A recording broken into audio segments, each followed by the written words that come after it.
How did a tiny shop selling only coffee beans become a global empire with over 38,000 stores? This isn't just a story about coffee. It's a story of ambition, failure, and a relentless vision that changed the world.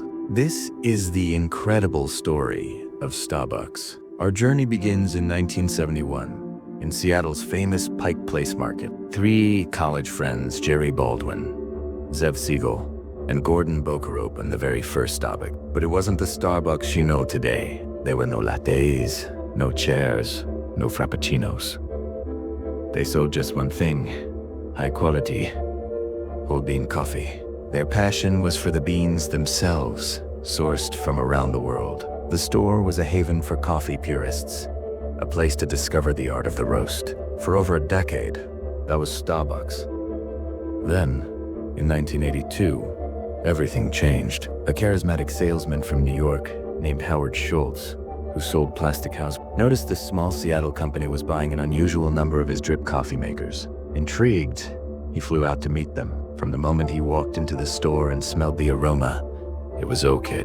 He saw something more. He begged the founders for a job, and after a year of persistence, they finally hired him as their director of marketing. The real turning point came in 1983. On a business trip to Milan, Italy, Schultz had an epiphany. He walked the streets and saw espresso bars on every corner. They weren't just places to get coffee. They were community hubs. People were talking, laughing, connecting. He realized Starbucks was selling the wrong thing. It shouldn't just be about beans. It should be about the experience, the romance, the community of a great coffee house. He rushed back to Seattle, convinced this was the future. But the original owners didn't agree. They were purists, focused on the beans. Serving drinks, they thought, would turn their store into a restaurant and detract from their core mission. They let Schultz set up a small espresso bar in the back of one store as a test, and it was an instant success. Still, they refused to change. Heartbroken but determined, Schultz made a huge decision in 1985. He quit. He was so convinced of his vision that he decided to build it himself. He spent the next 2 years raising $1.7 million. A monumental task, and launched his own chain of Italian-style coffee bars, naming it Il Giornale, which means the daily in Italian. Then, in a twist of fate, the original Starbucks founders decided they wanted to sell. In 1987, they offered the company its name, its 6 stores, and its roasting plant to Schultz for $3.8 million. He had just 3 months to raise the money.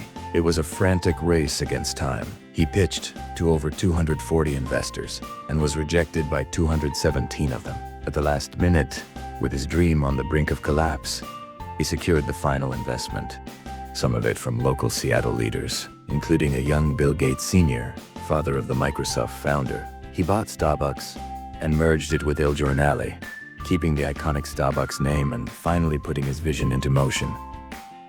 The growth that followed was explosive. By 1992, Starbucks had expanded to 165 stores. It was time for the next big leap. Going public. The IPO was a massive success, with the stock price soaring on its first day. This move didn't just provide rocket fuel for expansion. It also famously created late millionaires out of early employees who were given stock options, turning baristas into wealthy individuals overnight. Just as Starbucks was becoming known for its lattes and cappuccinos, a game-changing invention came from an unexpected place. In 1995, a store manager in sunny California noticed customers were going to a rival coffee shop for blended iced drinks. She experimented on her own and created a slushy, coffee-based concoction. Initially, corporate headquarters rejected the idea, thinking it wasn't sophisticated enough, but she persisted. And eventually, they leased it. They perfected the recipe, named it the Frappuccino, and unleashed a cultural phenomenon. It brought in a whole new, younger demographic, and quickly became a product line worth billions of dollars. With dominance in North America, the next frontier was the world. In 1996, Starbucks opened its first international store in Tokyo, Japan, to massive crowds and success. But global expansion wasn't easy. The company faced painful failures.